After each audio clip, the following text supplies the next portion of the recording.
Hey there, it's Sherry G, and I'm back with a little bit more commentary.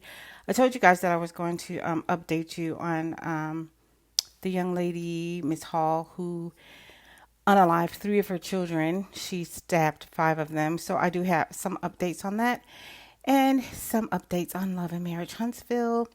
But before I begin, and I know this annoys people, but we have to do it. So, all the views expressed here are alleged of my opinion and for entertainment and learning purposes only. So, with that said, I am not going to keep you long. I just want to go ahead and share a couple of things, update you on the Shamia Hall situation that I spoke about in my video earlier today and everything like that. While we're at it, let's keep Sheree Whitfield in our prayers. Her dad passed away. So on her IG, she was apologizing for being MIA for a while. And that's why she was dealing with the situation with her dad, who actually passed away. So let's just keep her lifted and keep her and her family in our prayers. So in regards to Love and Marriage Huntsville, I did a post earlier, and I've been posting, about Schultz Industries and the project, the Fairfield Inn and Suites by Marriott, that they are supposed to be allegedly building, and that's the confusing part. Like, we don't know if they're doing the whole thing. The assumption is the allegations are they're just building part of it, and they're propositioning it as if they're in charge of the whole hotel. But there were two hotels that are actually being built in Madison County. One is in Madison, which is Madison County. It's a city in Madison County. And the other is Coleman, which is Madison County. The one in Coleman is, from all that we can tell, is being built by a company, or I'm not even sure if it's finished yet. I heard that it's finished. It's been built by a company called Dorado. So they are the general contractors, allegedly, for that particular location in Coleman. And that was the location that Marceau had advertised on his Facebook page under Schultz Industries' Facebook page. And I reported that I found a permit under Schultz Industries for a Fairfield Inn and Suites.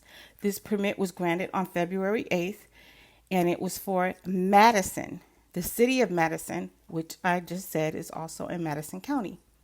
So I'm just going to show that because there was some confusion about where it is. So here it is. This is the permit, or this is what I found. There's different construction sites where you can go and find this information.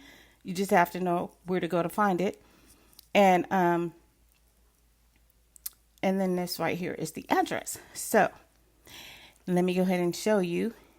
This is what I found on the address. So according to this realtor.com, this particular piece of land, or this 2.6 acres, was actually purchased in 2016. So it looks like they're just building on the property now. What we're not sure of, though, again, is Schultz actually the general contractor, or are they just doing part of it? I don't know. So we shall see, right? We shall see. So I just wanted to clear up that, because there seemed to be some confusion about the address and da da da da. So anyway, there you go. There you have it. Now, in regards to Shamia Hall, it's really pretty sad.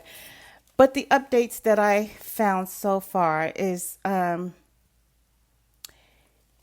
apparently, allegedly, her children were in the care of a relative, and she wasn't supposed to be visiting them unless the visits were supervised. So CPS, I guess, got wind that she was having unsupervised visits with them, And so they were doing an unannounced visit. And when the CPS worker got there, she found the situation where the children were stabbed and 3 of them were unalived. And the crazy thing is that in 2017, Miss Hall actually stabbed a boyfriend, and she was arrested at that time. So apparently he didn't die, but he wasn't unalived, excuse me, but suffered some injuries.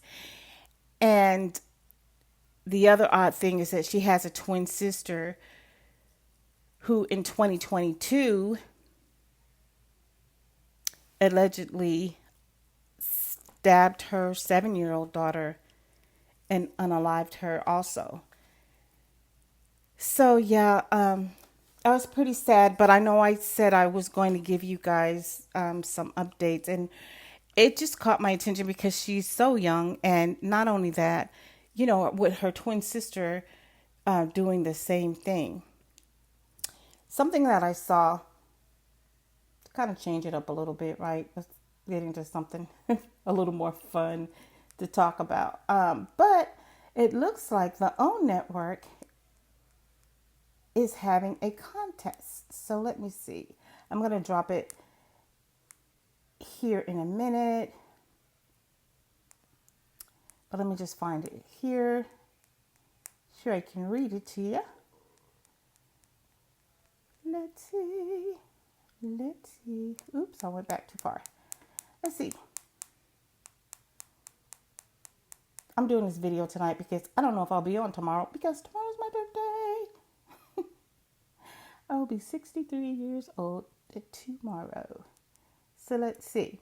Okay, so yeah, the OWN network, on their IG page, they have this announcement that says, Love and Marriage Huntsville fans, do you live in the Huntsville area? We're working on a special episode that you could be part of. So email us as soon as possible. And they give the email address. And I thought that was interesting. I wonder what this special episode is going to be about. I see a couple of things going on here. And one thing, like they have the original 6 there, and Carlos is in the middle of them. But one thing that I find interesting, I think it's a tactic to just bring more viewers into the show, because it may be in danger of losing more viewership this season. A lot of people are saying that they're just boycotting it. They're just not going to watch it anymore because it's been so toxic, and they're not really happy with Carlos King, the way he's been going off about, people on Bravo, yet not paying attention to his own shows. And I know I mentioned that yesterday that I was interested in watching Love and Marriage DC, but I hear that's, but the titles did pique my interest, and I loved the interview that Anthony Lofty's had when he had them on the other day. So I am going to watch it, and maybe I'll start and go backwards. Maybe I'll do commentary on it. I don't even know if I'm going to finish watching it. I just want to get a feel for it and then go from there. But anyway, this is a really quick video. Like I said, I just wanted to clear up a couple of things, because there was just some confusion around which hotel was it that I was talking about, et cetera, et cetera. So I just wanted to clear that up, because I figure if one person was confused, then there's maybe a few people confused, and I really didn't drop the receipt showing I didn't drop the receipt showing, where I actually saw the permit. I just talked about it, and I had it, in my paperwork, but I did have a picture of it. So I dropped it so you guys could see, and it actually has the address. So if you're in that area, you can drive by and check it out. I don't know if it's an existing hotel there or if they're actually building there, but that would be something interesting. If you guys can drive by there and check it out, let us know. But thanks for being here. Once again, if you haven't done so, hit like, subscribe, hit the notification bell, because I will be back. Until then, ciao.